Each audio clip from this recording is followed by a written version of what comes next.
Hey guys, John Jr. here, bringing you guys another Draft League video. I'm gonna be honest, I don't even know how to start this video. I put off this video for a long time because I really just want to get this so perfect and so right, but guess what? Nothing's perfect. Who's gonna watch this anyway? Nobody. Today, I'm bringing you guys a draft analysis. I don't know what the title and the thumbnail is gonna be. Probably something like Coco is the most broken Pokemon of all time, because apparently that's like what you do to get views on YouTube now. I don't know. I haven't done this in quite a while, as many of you know. But if you couldn't tell, I'm back at my old house now, which means I'm able to do land. So regardless of if we have to do land again for Scarlet and Violet, I'm back, and hopefully for good. Hopefully I'll be able to do YouTube videos. I really missed it. It kind of gave me some sort of a purpose, as stupid as that sounds. It's like there's been a void in me, and I need to fill that somehow. But anyway, you don't care about that. Today, what we're doing, what we're talking about, how do I even begin this story? One of the first Wi-Fi leagues I ever did and uploaded was APA, as many of you know, American Pokemon Association, which is actually still up on the channel. You know what? Boom, right there. There's a link to the analysis, probably, or maybe me getting swept by Raindance Milotic. Anyway, that's one of the first things I ever did, and I'm really close with a lot of people from there, namely Panther, the person who owned, created, I guess, the APA alongside two other people, Dan and Mitty, who are also both really funny. Really have enjoyed talking to them as well. But they decided they haven't played Pokemon all this generation, and they wanted to make a league for all their friends, all the APA old heads. And so here we are, we're invited. Now what are the stakes of this? Very important, I'm glad you asked. I don't have an APA hoodie anymore. I gave it to an ex, and she probably burned it. I don't know, haven't seen it in a while. The winner of this league can get an APA hoodie. I want an APA hoodie back.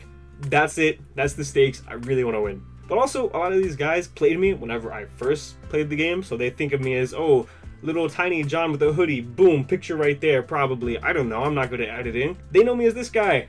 This guy, he's not good at Pokemon. He was alright, actually. He was pretty good. He actually might have been better than me. But they know me as that. They don't know me as who I am now. A man, unfortunately. I'm a grown man still playing Pokemon. But I want to show them who I am and what I can do, and I know if I set my mind to it, not only am I saying that we're going to win this league and we're going to win my hoodie back, we are going to go undefeated, and I can promise you that I'm going to try my best to do that. I can't promise we're going to do that because hacks happens a lot, but I am going to try my best to only lose to hacks, I guess. So, what's the best way to start this? The best way was to get the first overall pick in Dragon Ball, but that doesn't really happen with me. Instead, I got like how many people are in the 16? I probably got the 12th pick. 14th pick, I was pretty close. With the 14th pick, I thought I really wasn't going to get anything good. I thought maybe I get Mega Mawile or something, which is fine, I guess. There's a lot of really good top tier Pokemon in this generation. I didn't think the Garchomp would be in my face right here, like he is right now.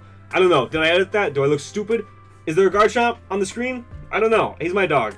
I'm trying to have fun with this, guys. Please bear with me. Garchomp, go ahead and cut to the slide. Oh yeah, I completely redid my graphics, by the way. I probably should mention that somewhere.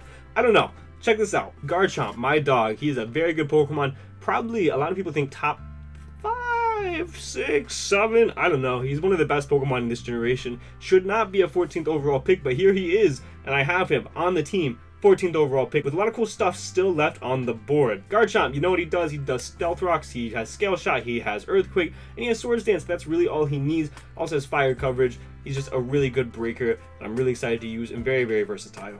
Next up, the next Pokemon. Mega Mawile is still out on the board actually at this point, and I am an avid Mega Mawile fan. But there was one Pokemon that I really wanted to use, almost took round 1 over Garchomp. I wanted to use so bad. That just so happened to make it back to me, and that Pokemon would be Tapu Koko. Tapu Koko is a really cool Pokemon that I haven't got to use a whole lot this generation. With the addition of Boots, it's really, really nice. It is a little bit nerfed this generation compared to last because of 1.2 compared to 1.3 times terrain boost. But Tapu Koko is one of the most versatile Pokemon in this format. Pivoting on both sides, U-turn and Volt Switch, can be physical, can be special, has setup on Calm Mind and Iron Defense, maybe Agility 2, that doesn't really matter, he's 130 base speed. He's decent enough coverage, Electric plus Fairies coverage hits pretty much everything. There's not really a whole lot of Pokemon that can resist that dual stab. He gets Taunt, he gets Recovery. What else can you ask for in a Pokemon? Not much, and him plus Garchomp is super, super scary. So round 3 came around, and up to this point, I haven't told you guys yet, this is not a points draft, a standard points draft.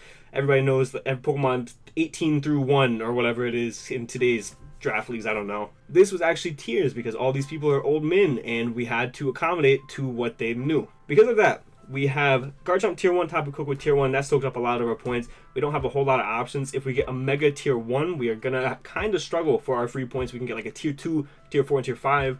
I don't know. It's really weird. Because of this and because of all the tier stuff, round 3 came around, and I thought one of the best tier 2s on the board in general, not only in round 3, was going to be Buzzwole. So we got Buzzwole on our team. Buzzwole's a really cool Pokemon. He's a ground resist, which is really helpful with Tapu Koko, and he's just a nice physical sponge. He's a really cool Pokemon, and really, he's all you need in the ground resist. He can hit Ghost with Darkest Area. What do people even say in draft analysis? Like, what am I supposed to tell you? What do you not know about Buzzwole that you need to know? His name's Jeffrey. Oh, that was poorly timed with the recent Jeffrey Dahmer Netflix special. That wasn't... Moving on with the 4th overall pick, I was going to get Houndoom as my Mega. He's tier 4 Mega. Gives you plus 80, plus 60, something like that points. Wanted to try him. He looks pretty cool. Instead, they decided to leave Mega Mawile up for 4 rounds, so I guess we're just going to take him with Tapu Koko and Garchomp. So far, our team is crazy. Garchomp, Tapu Koko, Buzzwole, and Mega Mawile, they cover each other pretty well, I would say. Double Fairy don't share any weaknesses. Doesn't really matter. Buzzwole to soak up the ground hits that Koko and Mawile don't like. Garchomp breaks the steals that Koko and Mawile don't like. Also breaks the fires that Mawile doesn't like. Koko can pivot, get Garchomp in, get Mawile in. Just all around, this is just such a nice synergetic team, and in my opinion, by far not even relatively close. After the first 4 rounds, we had the best. In my opinion, we got the best team in general. But after the first 4 rounds, we definitely had the best team. Okay, things are going to start getting weird, and Pokemon are going to start getting picked a lot earlier due to where they were tiered starting now. For instance, with this pick, I took Drapion because there were 4 Darks on the entire board. Not really, but there's not that many good Dark types, guys. And Drapion was tier 4, and I thought that was really good value for tier 4, so I picked up Drapion. Drapion prevents us from getting swept by Psychic types, I guess, and he's also our Ghost Resist. Drapion's a pretty cool guy, and I think that he'll do that job very well. He has Toxic Spikes, he's a grounded poison, he fills a lot of roles, and I like him. That's about all there is to know about Drapion. Our next pick is going to be kind of weird, and it's more so like there were not really that many great tier 3s at round 6 in the draft, which is weird. Everybody went for the tier 3s early, I guess. I don't know. There weren't very many great tier 3s left. I like getting Double Steal with Mawile. Already had Double Fairy. Why not make Mawile's typing completely unnecessary and get a second Steal too? That's another Rocker, and it's another Fairy Resist, which really helps Garchomp. So I got tier 3 Registeel. I'm not a big Registeel guy. He does what he needs to do. Tier 3 Registeel, I mean, I guess that's where he's supposed to be, right? Adds another Rocker, and he's going to do, hopefully, what he needs to do on this team, versus resist Fairy, resist Poison, you know what I mean? Get his rocks up, and maybe throw off a raw body press or Seismic Toss. But other than that, I just like Registeel for that secondary Steel type. So going into our 7th pick, we have no Water type up to this point, which is one of the most important, if not the most important type in draft, in my opinion, Steel. But so we have some options here. There's a lot of really good Water types left on the board. I love getting either a bulky Water with good recovery or 2 Water types. So with this draft, I was kind of bouncing back and forth between which I wanted to do, because like Seismitoad was still there, and I was like, well, that's kind of nice. But Double Ground isn't really necessary because there's no hidden power. So I decided to get tier 3 Volcanion. I don't know. I personally think Volcanion should not be tier 3. I think it's probably one of the worst tier 2s, but I do think he is a tier 2. I think he's a really cool guy. He gives us a fire type, another steel resist, which is really nice. He also gives us a way to break grasses, which actually, oddly enough, up to this point, was just Buzzwole, and I guess Drapion. But Volcanion's pretty cool, very hard to switch into. Anytime I've used him, I've loved him, and he's got like 15 kills for me on the season, so hopefully this season will be no different. My bad, by the way, if you can hear, I have a mini fridge in the background, and it just like kicked on, and it's like super loud. My bad if you can hear that. With this next pick, again, we're talking about value. Didn't have a normal type, not a lot of good normal types. However, Kangaskhan was in tier 5, and in my opinion, far and away, there were some steals in tier 5. Probably the second best tier 5. Passimian was a tier 5 for some reason. And he's still on the board, by the way, which maybe I'll throw away my whole draft to get a tier 5 Passimian, who knows. But Kangaskhan, talking about this Pokemon. First of all, we sniped Bin, General Tar Heel, so that makes this pick even better. This Pokemon, really just here for the Spectre matchup. Spectre, at one point, was on somebody's team. He might have got dropped, I'm not entirely sure. But really, promise you, it's just here for the Spectre matchup and Dragapult matchup. There's no real other reason to run it. Scrappy Facade, you know, that's about it.